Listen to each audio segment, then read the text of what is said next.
Well, I'm doing it as private citizen, and I stay outside the school system. But if you look, I think you read this book, I think you'll notice on it says fake money, fake teachers, fake assets. Yeah. It's the same thing. See, it's all one big system. Yeah. The only way they can pull off the fake money is by having fake teachers. And the only way you can buy fake assets is by having fake money and fake teachers. And that's why I'm just saying out here to the young people, question this. Go to school, get a job, work hard, pay taxes, save money, get out of debt. Until that is questioned. And then ask the question, why would I be saying that at the risk of going to jail if it wasn't legal?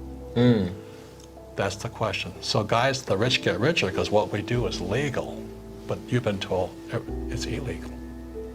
Amazing. Say not paying taxes is legal if you're an entrepreneur, but it's illegal if you're an employee. That's Rich Dad, Poor Dad is a story about my two fathers. My poor dad was a school teacher, very smart man. And my rich dad never went to school.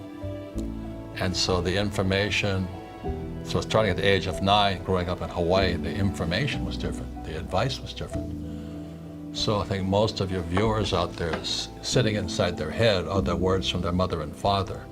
Go to school, get a job, pay taxes, save money, buy a house because it's an asset, get out of debt, and invest in the stock market. That creates poor people. It's a hypnosis train going through your brain. So when people say, how do I change my life? Well, you change those words. I wouldn't go to school because you learn nothing about money in school. I wouldn't get a job because if I have a job, I'm an employee. And then I'd pay taxes, and I don't pay taxes. And I don't save money. And I use debt to get rich. And I don't invest in the stock market. That's why I'm rich. And so the young people who are listening right now are saying, but that's what my mom and dad said. But that's what mom and dad say all over the world. So to the young people, I just say challenge or question what you've been taught. Because from the Bible, I'm not religious, the word becomes flesh. So if you say, go to school, they say, but I learned nothing about money. Get a job, you become an employee. If you're an employee, you work for money, I pay taxes. Then they tell you to save money. Why would you save money when the government's printing money?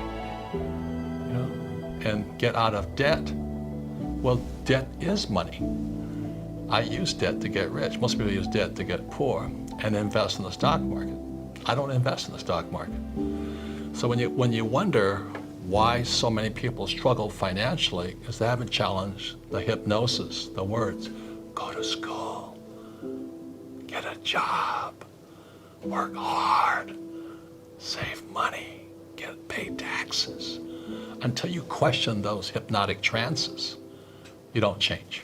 So when I was a little boy, I had poor dad and rich dad, saying, in your head. He's saying, go to school. My rich dad goes, what a waste of time that is, Right. And the way my rich dad taught me is just playing Monopoly. 4 greenhouses, 1 red hotel. I learned about money. I learned to be a capitalist, not an employee. I don't pay taxes. I use debt for money. And I don't invest in the stock market. And when I say that to adults, they get angry at me. So, well, that's what I've done. I said, well, that's why you're poor. But when I said to young people, you have a chance here.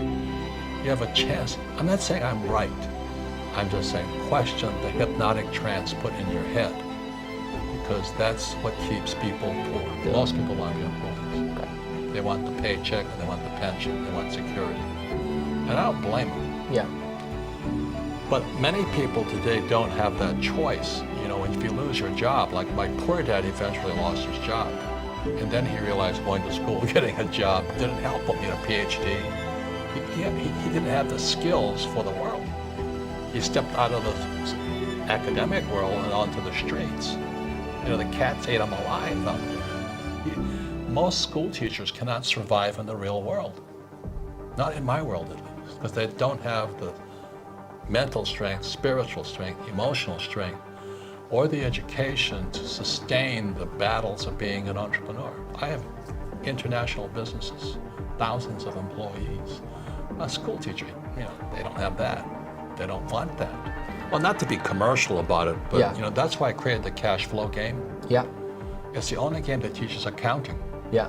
And most people come out of school, they don't even know what accounting is. They say, oh, they taught me to balance a checkbook. I'm going, big deal, You have to know assets and liabilities.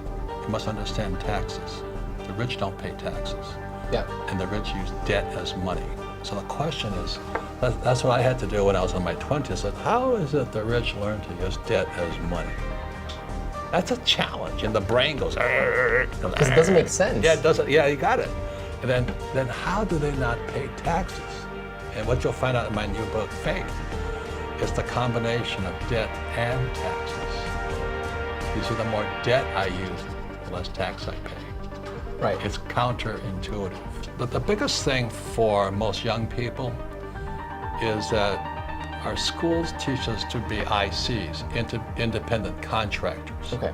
Or self-employed, or even if you're an employee, you're still an independent contractor as a job. And you do it by yourself. I think much of the young world is in the selfie world. Look at me, look at me, Yeah. look at me. Whereas in my world, it's a team sport. I'm a rugby player. I go on the field with a team, toughest, meanest guys I know. And so you could be the A student from Princeton, but I go on the field with 15 tough men, kick your ass. And so the average guy is coming out there, like, oh, I got an A, I went to Princeton, I went to Harvard. And then corporate America comes out and they go, boom. So that's why when I talk to young people, I say, look, it's a team sport. So the first person I have is a bookkeeper. Bookkeeper is the lowest paid person on my team, but the most important. Right. The bookkeeper then keeps the accurate records that my accountant can use, and my attorney can use, and my banker can use. That's the combination there. And my banker, my attorney, and my accountant must work together as a team. Most people, the bankers, accountants, and attorneys don't work together as teams. Because in school, we're taught to take our tests on our own. If you ask for help, you're cheating. In my world, it's called cooperation. And what I found with most smart people, they don't know how to cooperate. They don't know how to ask for help. Because in their brains, that's cheating. It means you're stupid. It means you're weak. It means you're stupid. I didn't have that problem because I was stupid in school, so I was asked for help. The teacher says that's cheating. I think the key is young people, because the system of fake money, fake teachers, fake assets, they screwed me, my generation. My generation is never going to retire. Their medical expenses are going to go through the roof just when America goes broke. But they didn't just screw old guys, they screwed the millennials. So they're coming out of school deeply in debt and still haven't learned anything about money. So the system of fake money, fake teachers, fake assets screws everybody. Not only in Romania, but all over the world. So that's really, if you can think, comprehend something that big, then you can make your own personal choices and changes. Perfect.